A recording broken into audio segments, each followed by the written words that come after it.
മണിക്കൂറോ 5 മണിക്കൂറോ അല്ലെങ്കിൽ 6-7 മണിക്കൂർ കൊണ്ടൊക്കെ എത്തിച്ചേരുമെന്നായിരുന്നു പൊതുവായ ഒരു പ്രതീക്ഷ ഉണ്ടായിരുന്നത്.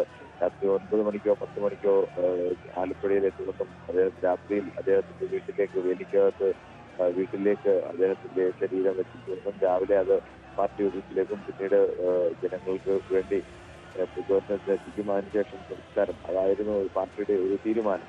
പക്ഷെ ആ തീരുമാനങ്ങളെല്ലാം ലംഘിച്ചുകൊണ്ട് ജനങ്ങളിങ്ങനെ അദ്ദേഹത്തെ കാണാൻ വേണ്ടി റോഡിന്റെ ഇരുവശങ്ങളിലും കാത്തു നിൽക്കുന്ന അവസ്ഥ. തിരുവനന്തപുരം നഗരം വിട്ട് കഴക്കൂട്ടത്ത് എത്താൻ തന്നെ എടുത്ത് ഏകദേശം 4 മണിക്കൂറോളം സമയം. അതിനുശേഷം പിന്നീട് ഇതേപോലെ ആളുകൾ കാത്തു നിൽക്കുകയാണ്. അവസാനം എങ്ങനെയും വേഗത്തിൽ.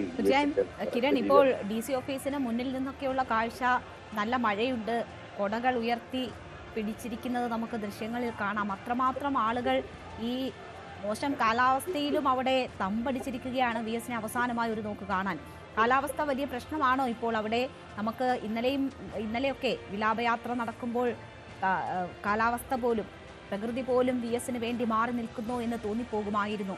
ഇന്ന് വലിയ മഴയാണോ? സംസ്കാര ചടങ്ങുകളെ ഉൾപ്പെടെയൊക്കെ ബാധിക്കുന്ന തരത്തിലേക്ക് കാര്യങ്ങൾ നീങ്ങുമോ? രേണുക, കാലാവസ്ഥ പ്രശ്നമാണ് നമ്മളെ സംബന്ധിച്ച്. പക്ഷേ VS-നെ കാണാൻ എത്തിയ VS-ന്റെ പ്രിയപ്പെട്ട മനുഷ്യരെ സംബന്ധിച്ച് അവർക്ക് ഈ കാലാവസ്ഥ ഒരു പ്രശ്നമേ അല്ല. അത് ഇന്നലെ രാത്രി തന്നെ നമ്മൾ കണ്ടതാണ്. രാത്രി 12:30 മണിയോടുകൂടിയാണ് മഴ ആരംഭിച്ചത്. പാരിപ്പള്ളിയിലും കൊട്ടിയത്തും ചാത്തന്നൂരും ഒക്കെ എത്തുന്ന സമയത്ത് ഊരിച്ചൊരിയുന്ന മഴയാണ്. അതുകൊണ്ട് മഴ കൂടി വർദ്ധിച്ചതോടുകൂടി ഇനിയിപ്പോൾ രാത്രിയായില്ലേ, 1-1:30 മണിയൊക്കെ ആകുമ്പോൾ ഇനിയിപ്പോൾ ആളുകളുടെ എണ്ണം കുറയും. പരമാവധി വേഗത്തിൽ ഈ സമയം കൊണ്ട് ഓടി കവർ ചെയ്യാൻ കഴിയും. ഇന്ന് രാവിലെ മുമ്പ് തന്നെ ആലപ്പുഴയിൽ എത്താൻ കഴിയുമെന്നൊക്കെയായിരുന്നു പൊതുവായൊരു പ്രതീക്ഷ. പക്ഷേ കോരിച്ചൊരിയുന്ന ഈ മഴയെ അവഗണിച്ചുകൊണ്ട് ആയിരക്കണക്കിന് മനുഷ്യരാണ് ചാത്തന്നൂരും കൊട്ടിയത്തുമെല്ലാം ഇന്നലെ കാത്തു നിന്നത്. അവരുടെ കൊട്ടിയമൊക്കെ കടന്നു പോകാൻ തന്നെ അരമണിക്കൂറിന് മുകളിലെടുത്തു. അത്രമേൽ ആളുകളാണ് റോഡിന്റെ ഇരുവശങ്ങളിലായി വണ്ടിക്ക് കടന്നു പോകാൻ കഴിയാത്തത്ര തിക്കും തിരക്കുമായി നിന്ന് കാത്തു നിന്നത്. എല്ലാവരും മഴ നനഞ്ഞ് ഒലിച്ചു നിന്ന മനുഷ്യർ, അത് സ്ത്രീകളുണ്ട്, പുരുഷന്മാരുണ്ട്, കുട്ടികളുമായി നിന്ന ആളുകളൊക്കെ ഉണ്ട്. സാധാരണഗതിയിൽ അച്ഛനമ്മമാരൊക്കെ കുട്ടികളുമായി മഴയത്ത് അവർ സ്വന്തമായി ഇറങ്ങിയാൽ പോലും മകന് പനി പിടിക്കും എന്ന് പറഞ്ഞ് അല്ലെങ്കിൽ അവരെ വഴക്ക് പറയുകയോ അല്ലെങ്കിൽ മഴയത്ത് ഇറങ്ങാൻ അനുവദിക്കുകയോ ചെയ്യാത്ത ഒരു പൊതു രീതി കേരളത്തിലുണ്ട്. പക്ഷേ ഈ കുട്ടികളുമായി നിന്ന് അമ്മമാരും അച്ഛന്മാരും ഒക്കെ നനഞ്ഞു നിന്ന് VS-ന് അന്ത്യാഭിവാദ്യം അർപ്പിക്കാൻ വേണ്ടി നിൽക്കുന്ന മനുഷ്യരെ കാണുമ്പോൾ അവരോരോരുത്തരും അവരുടെ മക്കൾക്ക് ജീവിതത്തിൽ ഓർത്തിരിക്കണം. VS പോലെ ഒരു മനുഷ്യന് അന്ത്യാഭിവാദ്യം അർപ്പിക്കാൻ വേണ്ടി അവരുടെ കുട്ടി ഇങ്ങനെ നിന്നിരുന്നു, അല്ലെങ്കിൽ ആ ചെറുപ്രായത്തിൽ അങ്ങനെ നിന്നിരുന്നു. അതിനുവേണ്ടി ഉണ്ടാവുന്ന മറ്റൊരു നഷ്ടത്തെക്കുറിച്ചും അവർ ആലോചിക്കാതെ അവരെല്ലാവരും അങ്ങനെ കാത്തുവന്ന മനുഷ്യരാണ്. ഇന്നും ഇവിടെ അങ്ങനെയാണ്. ഈ മഴ കാണുമ്പോൾ രാവിലെ മുതൽ തന്നെ ആലപ്പുഴയിൽ മഴയുണ്ട്. അത് ഏറെയും കുറഞ്ഞുമൊക്കെ ഉണ്ട്. ഉച്ച മുതൽ നല്ല മഴ തന്നെ ആലപ്പുഴയിലുണ്ട്. നനഞ്ഞു കുളിച്ചു തന്നെയാണ് മഹാഭൂരിപക്ഷം മനുഷ്യരും ഒക്കെ നിൽക്കുന്നത്.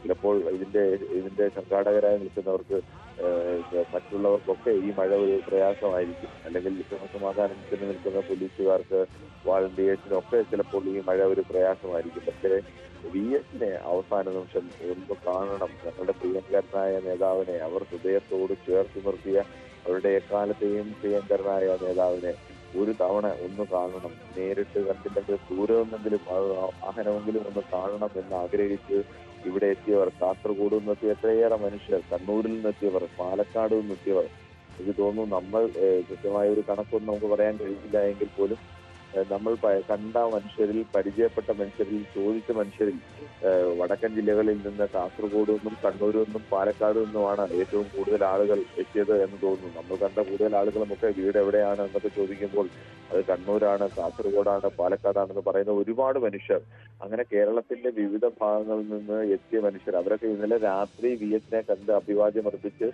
രാത്രി തന്നെ മടങ്ങാൻ വാഹനം പിടിച്ചു വന്ന ആളുകളുണ്ട്, ട്രെയിനിൽ വന്ന ആളുകളുണ്ട്, ബസ്സിൽ വന്ന ആളുകളൊക്കെ ഉണ്ട്. അവരൊക്കെ ഇന്നലെ രാത്രി ചിലർക്കൊക്കെ അവർ പറഞ്ഞു ഞങ്ങൾക്ക് താമസിക്കാൻ അവരുടെ ഒരു ബഡ്ജറ്റിനൊക്കെ ഒതുങ്ങുന്ന ഒരു ഹോട്ടൽ മുറി പോലും കിട്ടിയില്ല.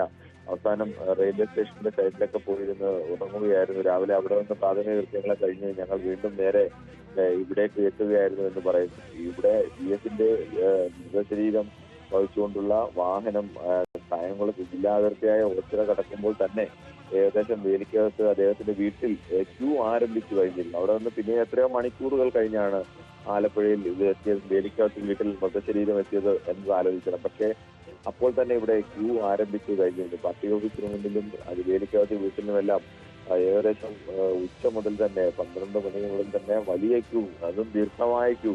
എപ്പോഴാണ് അദ്ദേഹത്തിന്റെ മൃതശരീരം കൊണ്ടുവരുന്നതെന്ന് ചോദിച്ചാൽ പാർട്ടി നേതാക്കൾക്ക് പോലും ഇപ്പോഴെത്തേണ്ടതാണ്, അധികം വൈകാതെ എത്തും തീർച്ചയായും ഇപ്പോൾ എന്നതിനപ്പുറത്തേക്ക് റിക്രിയേഷൻ സെന്ററിൽ മന്ത്രിമാർ ഉൾപ്പെടെയുള്ളവർ കാത്തിരിക്കുകയാണ്. അവിടെയൊക്കെ VS-ന്റെ ഭൗതിക ശരീരം എത്തിക്കും എന്ന് കരുതിയുള്ള കണക്കുകൂട്ടലിലാണ് അവരൊക്കെ അവിടെ ഇരിക്കുന്നത്. പക്ഷേ DC ഓഫീസിലെ കാഴ്ച നമ്മൾക്ക് കാണാം. അവിടെ ഒരുപക്ഷെ ശബരിമലയിലൊക്കെ വലിയ തിരക്കിൻ്റെ സമയത്ത് ദർശനം സമയം വെട്ടിച്ചുരുക്കി ഇങ്ങനെ ആളുകളെ പോലീസ് വലിയ രീതിയിൽ വലിച്ച് മുകളിലേക്ക് കയറ്റുന്നത് കണ്ടിട്ടുണ്ട് നമ്മൾ. 18ാം പടിയിലൊക്കെ ഈ രീതിയിൽ വളരെ പെട്ടെന്ന് സെക്കൻഡുകൾ മാത്രമായിരിക്കും ദർശന സമയം. അത്രമാത്രം വേഗതയിൽ റെഡ് വോളണ്ടിയർമാർ ഓരോരുത്തരെയും പറഞ്ഞ് വിടുന്നത് നമുക്ക് കാണാം. ഒരൊറ്റ നിമിഷം മാത്രമാണ് അവർക്ക് VS-നെ ഒന്ന് കാണാൻ കിട്ടുന്നത്. ആ നിമിഷം ദൃഷ്ടി ഒന്ന് തെറ്റിയാൽ VS-നെ കാണാതെ പോകേണ്ടി വരും. അത്രമാത്രം തിരക്കാണ്. വളരെ സൂക്ഷ്മമായിട്ടുള്ള സമയം മാത്രമാണ് VS-നെ ഒരു നോക്ക് കാണാൻ അവർക്ക് കിട്ടുന്നത്. അപ്പോൾ